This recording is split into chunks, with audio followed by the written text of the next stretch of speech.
Ray Kroc, the man who turned a burger into a global empire.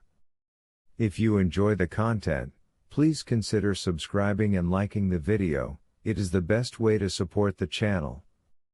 The story begins not with a golden arch glowing over a highway, but with a boy in a crowded immigrant neighborhood near Chicago, hustling to earn a few cents. Long before his name would be tied to McDonald's and fast food around the world, Raymond Albert Kroc was just a kid trying to get ahead. He was born on October 5, 1902, in Oak Park, Illinois, a suburb just outside Chicago. His parents, Louis and Rose Kroc, were hard-working Czech immigrants who believed deeply in thrift, discipline, and the promise of America. The family was not wealthy, but they were proud. They expected Ray to work, to contribute, and to make something of himself. From early on, he learned that nothing came easily. As a child, Ray showed a quick mind and restless energy. He was fascinated by business and sales. When other children played games, he often thought about ways to earn money. He sold lemonade, newspapers, and anything else he could find. He liked talking to people, watching their reactions, adjusting his pitch. Every sale was a small victory, and every failure was a lesson. In 1917, when the United States entered World War I, Ray was only 15. But he was eager to prove himself. Too young to enlist legally, he lied about his age and joined the Red Cross as an ambulance driver in training. He never made it to the front lines. The war ended before he was sent overseas, but the experience left a mark. He met other young men hungry for opportunity and adventure, and he felt that the world was changing quickly, leaving behind those who stood still. After the war, Ray returned home without a clear plan. He tried high school again but soon dropped out. The classroom could not hold his attention, the world of work and opportunity beckoned. In the early 1920s, he bounced from one job to another, always looking for something bigger. He worked as a piano player in speakeasies during Prohibition, providing music for dancers and drinkers in smoky rooms lit by dim lamps. He worked as a real estate salesman, a paper cup salesman, and a radio station employee. The paper cup job turned out to be important. Working for the Lily Tulip Cup Company, Ray learned the fundamentals of modern food service.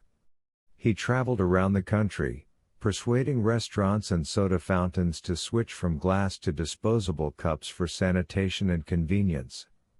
It was not glamorous work, but it sharpened his skills as a traveling salesman.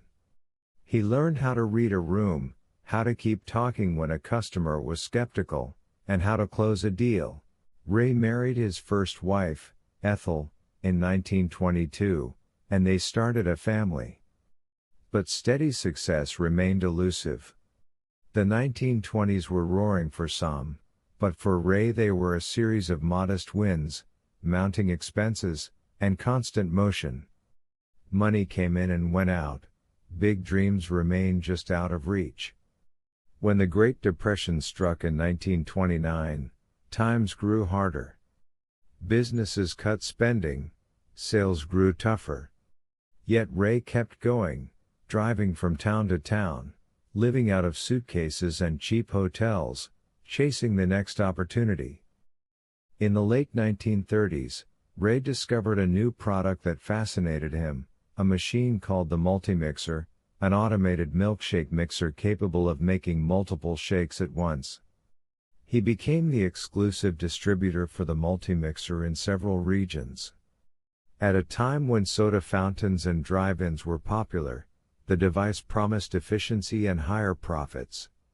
Ray threw himself into this new venture, calling on ice cream shops, diners, and restaurants, selling them on the benefits of his powerful machine. For years, this was his life: long drives, small towns, meetings with diner owners, back-of-the-envelope calculations, endless demonstrations of the multimixer. He was in his 40s and 50s, an age when many people had settled into stable careers. Ray, however, was still hustling, still searching for the big break that never seemed to arrive. He possessed skill and determination, but the right opportunity had not yet crossed his path. Then, in the early 1950s, a strange pattern caught his attention. His company's orders for multi-mixers usually came in one or two at a time. Perhaps a busy restaurant needed an extra machine. But one day, he saw an order for 8 multi-mixers, all going to a single small restaurant in San Bernardino, California. The name on the account, McDonald's. 8 multi-mixers in one location meant something unusual was happening there. Curious and intrigued, Ray decided to visit. In 1954, he made the trip to San Bernardino and pulled up to a low, unassuming building with a red and white exterior and a pair of glowing golden arches. Outside, a crowd of customers lined up at windows to place their orders. There were no waitresses, no indoor seating, and no long menus. Everything about the place felt streamlined. He bought a burger and fries and stood back to watch. The kitchen ran like a factory. Burgers were cooked in batches on a large grill, buns toasted, condiments applied in precise amounts. The brothers who owned the restaurant, Richard and Maurice McDonald, had redesigned every step of the process to maximize speed and consistency. They called it the Speedy Service System. Ray was stunned. Most drive-ins he had seen were chaotic, slow, and inconsistent. Orders took time, mistakes were common. At McDonald's, customers received hot food in seconds. The quality was reliable, the menu simple: burgers, fries, shakes, soda. Families loved it. Teenagers loved it. Workers on break loved it. Ray sat down with the McDonald brothers to learn more. They were friendly, practical men who took pride in their operation. They explained how they had originally run a more typical restaurant, then decided to simplify. They narrowed the menu, honed the process, and designed the kitchen like an assembly line. The result was a small but extremely efficient business. When Ray asked about their plans for expansion, the brothers said they had experimented with franchising but found it difficult to maintain quality across locations. They had a few franchisees, but they were cautious about growing too big. Ray, however, saw something much larger. To him, the McDonald's system was not just a successful restaurant, it was the blueprint for a national, and perhaps international, chain. He imagined hundreds, maybe thousands, of McDonald's restaurants across the country, all serving the same affordable, consistent food at high speed. He proposed a bold idea: let him take charge of franchising. Ray would build McDonald's restaurants in new locations, using the same system the brothers had developed. After negotiations, they reached an agreement. In 1955, Ray Kroc formed McDonald's System Incorporated, later renamed McDonald's Corporation, and opened his first McDonald's franchise in Des Plaines, Illinois, near Chicago. The Des Plaines restaurant looked similar to the San Bernardino original: red and white tiles, golden arches, a Speedy mascot sign, and a carefully designed kitchen. Ray personally oversaw operations, ensuring that every detail matched the system. He insisted on clean bathrooms, bright lighting, fast service, and a family-friendly atmosphere. From the very beginning, he set high standards. He created a franchise model with strict rules. Franchisees could own and operate their restaurants, but they had to follow the McDonald's way: same menu, same procedures, same commitment to cleanliness and quality. Ray knew that if a customer had a bad experience at one McDonald's, it would damage the reputation of all McDonald's. Consistency was everything. To train franchisees and their staff, Ray developed formal manuals and later established Hamburger University, a training center that taught the McDonald's system in detail. He was tough but fair, believing that disciplined systems created freedom in the long run. In the late 1950s and early 1960s, McDonald's grew steadily. New locations opened across the Midwest, then farther afield. Ray traveled constantly, visiting restaurants, meeting with franchisees, and making adjustments. He focused on simple, measurable promises: hot food, fast service, low prices. Along the way, he worked with an advertising man named Harry Sonneborn, who introduced a critical insight: McDonald's could secure its future not just by selling hamburgers, but by owning much of the real estate on which its restaurant sat. The company would buy land, lease it to franchisees, and earn both rent and a share of sales. This strategy would give McDonald's financial strength and control over its locations. Ray embraced the idea wholeheartedly, and it became a key pillar of the company's success. Still, the relationship between Ray Kroc and the McDonald brothers grew strained. Ray wanted aggressive expansion, national branding, and greater control. The brothers were more cautious and protective of their original operation. Over time, disagreements deepened.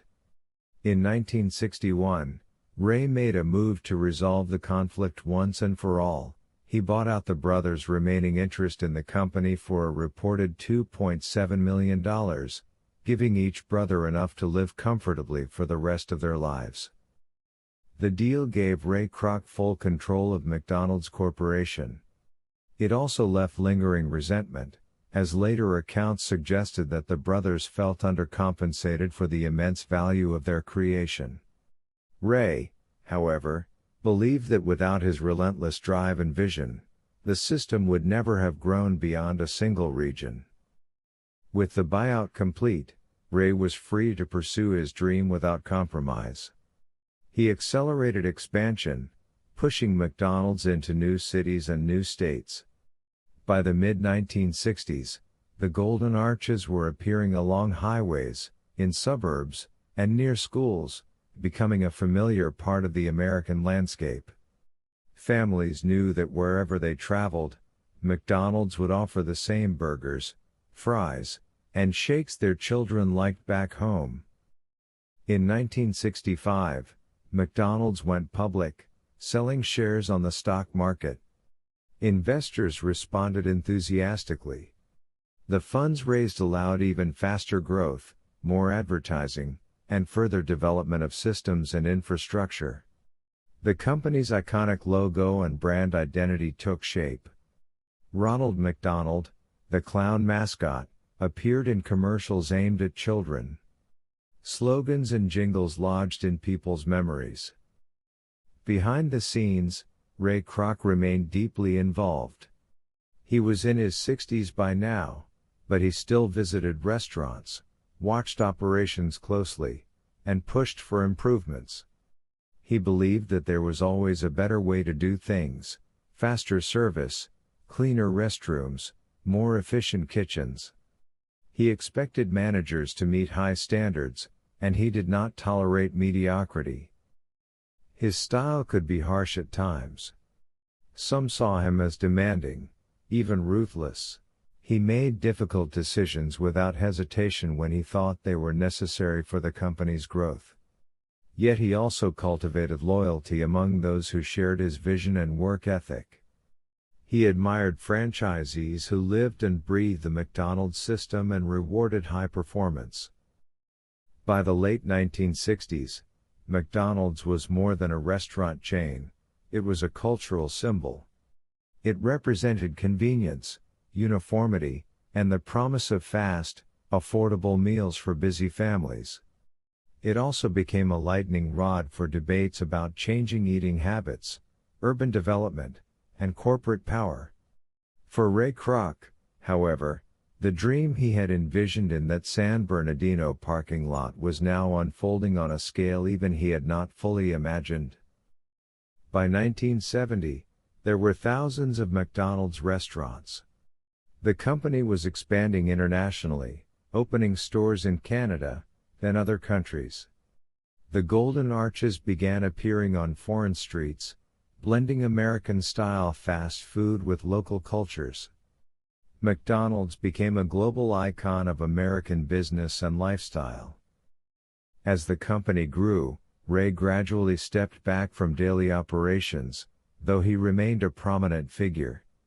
In 1974, he became senior chairman of the board, a role that allowed him to stay involved in major decisions while younger executives handled the details. Even then, he still showed up at restaurants, tasting fries, checking cleanliness, and quizzing managers about their numbers. For a man who had spent much of his life searching for success, the transformation was astonishing. Ray Kroc, who once drove from town to town selling paper cups and milkshake machines, now presided over a multi-billion-dollar corporation known around the world. Yet he never seemed entirely satisfied. He believed strongly that complacency was the enemy of progress. There was always another market to enter, another process to refine, another goal to reach. His later years were not without shadow. Critics questioned the health impact of fast food, the labor practices at restaurants, and the effect of big chains on small independent diners. Environmental concerns and debates over corporate influence began to swirl.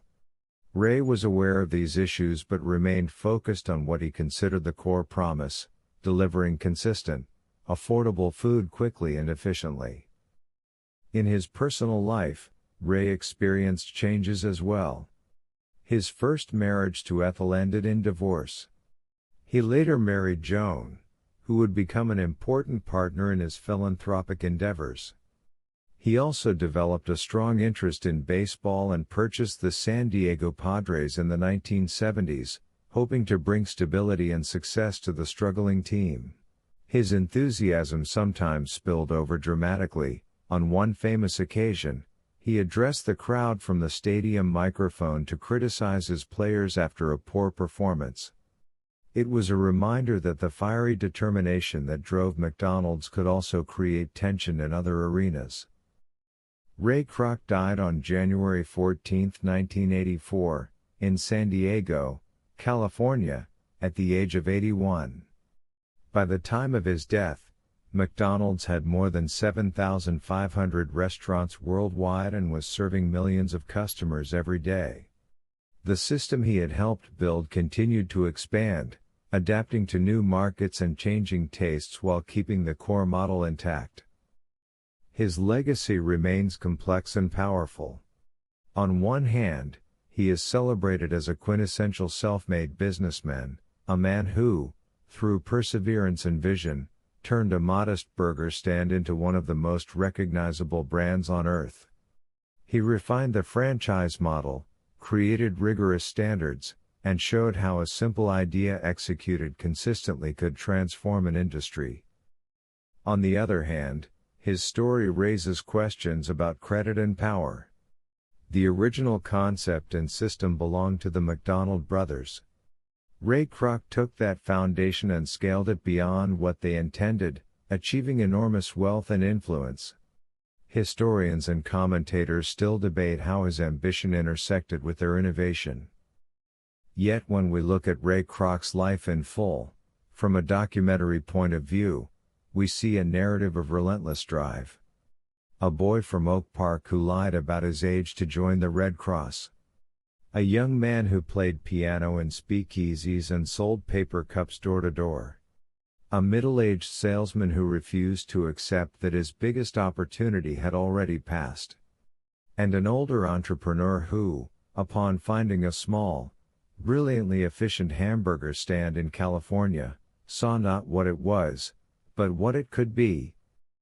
The golden arches that now dot the globe are more than just a company symbol, they are the visual echo of Ray Kroc's belief in systems, consistency, and scale. His story is a testament to the power of persistence, the impact of a single bold decision, and the complicated nature of success in the modern business world. After Ray Kroc's death in 1984, the company he helped build continued to rise, reflecting both his ambition and the efficiencies he had championed.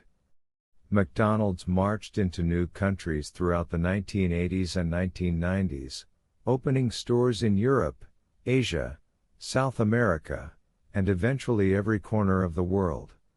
In many places, a McDonald's restaurant was the first American brand people ever encountered. The sight of the Golden Arches became a shorthand for modernization, globalization, and the arrival of a new kind of fast-paced consumer culture. Even without Ray at the helm, his system kept growing because it had been built like a well-tuned engine, precise, replicable, and almost impossible to stop. Inside the company, leaders continued to follow principles Ray had hammered into the culture: relentless improvement, strict quality control, and an unshakable belief in consistency. The McDonald's system expanded into new products like Chicken McNuggets and Egg McMuffins, introduced drive-through lanes that served car-based lifestyles, and built marketing campaigns that cemented the brand into the daily lives of families. Ronald McDonald became one of the world's most recognizable mascots. Happy Meals shaped childhood experiences. The company's operations grew so efficient that supply chains spanned continents, connected by predictable standards and measurable goals. But the world around McDonald's was changing. As the chain rose, so did scrutiny. Health experts began to raise concerns about fast food diets and rising obesity rates. Environmentalists questioned packaging waste and the ecological impact of large-scale beef production. Critics argued that the rapid spread of fast food contributed to cultural homogenization. Others saw in McDonald's a symbol of American capitalism, either inspiring or troubling, depending on who was looking. Ray Kroc was not alive to respond to these debates, but his philosophy continued shaping the company's tone. He had always believed that McDonald's succeeded because it gave people what they wanted: quick service, predictable meals, and affordable prices. He took pride in the simplicity and efficiency of the system. And while he recognized criticism, he remained convinced that running a clean restaurant with fair prices was not just a business practice, it was a service to customers. His influence stretched beyond the business world. In his later years, Ray and his wife Joan became increasingly involved in philanthropy. Although Ray was known for his tough business persona, Joan revealed a gentler side of their family through charitable work in areas like addiction treatment, medical research, education, and the arts. After Ray's passing, Joan continued to donate generously, contributing to causes ranging from hospitals to peace initiatives. She became a major philanthropist in her own right, and many of her contributions were rooted in the wealth created by Ray's relentless pursuit of success. In the decades after Ray's death, McDonald's continued to evolve. It introduced healthier menu options, worked on reducing its environmental footprint, and modernized its restaurants. Digital ordering, automated kiosks, and efficient kitchens showed that the original core principles, speed, simplicity, and consistency, could adapt to a new technological era. The company remained one of the most recognized brands on the planet, serving millions of customers each day. Ray Kroc's personal legacy continued to inspire questions: was he a visionary or an opportunist? A daring entrepreneur or an aggressive negotiator? The truth sits somewhere in the middle. Ray did not invent the McDonald's system, that credit belongs to the McDonald brothers, but he saw something in their creation that even they could not imagine. He took a local success and turned it into a global model, using bold decisions and unbreakable determination. He understood people in a way that few entrepreneurs do. He saw that Americans wanted fast, affordable meals. He noticed that travelers wanted predictability. He recognized that families appreciated cleanliness, safety, and consistency. He realized that franchisees needed structure, training, and clear expectations. He knew that customers did not want surprises, they wanted assurance that a meal would taste exactly the same whether they ordered it in Illinois or California. Ray Kroc built his empire on these insights, using a franchise system that balanced local ownership with centralized control. Franchisees took pride in running their own restaurants, but they followed Ray's blueprint closely, creating a powerful network of partners who shared the same mission.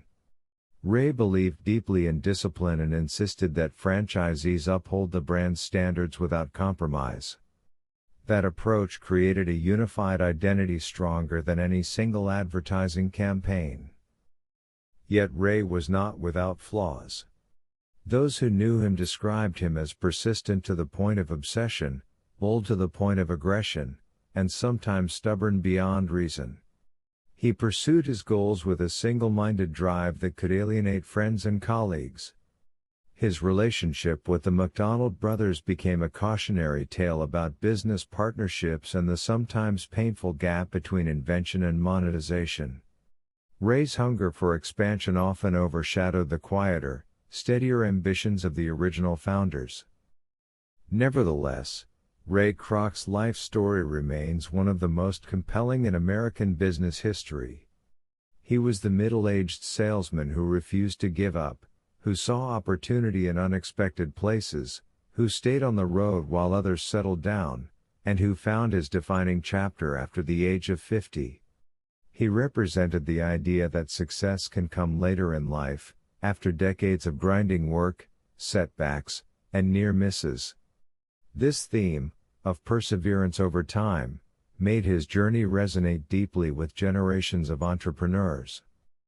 To watch the full arc of Ray Kroc's life is to watch the evolution of American consumer culture. His story moves from the small-town soda fountains of the 1920s, to the neon lights of mid-century drive-ins, to the sprawling suburban landscapes filled with highways and shopping centers. McDonald's grew alongside America's love of cars, its shift toward fast living, and its desire for convenience. In many ways, Ray's vision reflected the country's own identity, bold, expansive, and occasionally controversial. Ray's influence even extended into popular culture. Movies, documentaries, business books, and academic studies all explored his legacy, debating whether he was the entrepreneur America needed or a complicated figure shaped by ambition and circumstance. Regardless of these interpretations, one thing remained clear: Ray Kroc transformed the food service industry and changed the global dining experience. His ideas, assembly line kitchens, consistent menus, centralized training, real estate control, and brand uniformity, became the foundation for countless other chains and industries.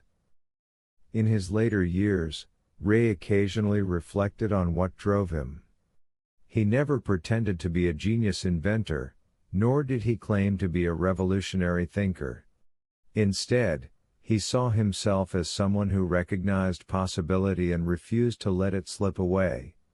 He often said that persistence was his greatest talent.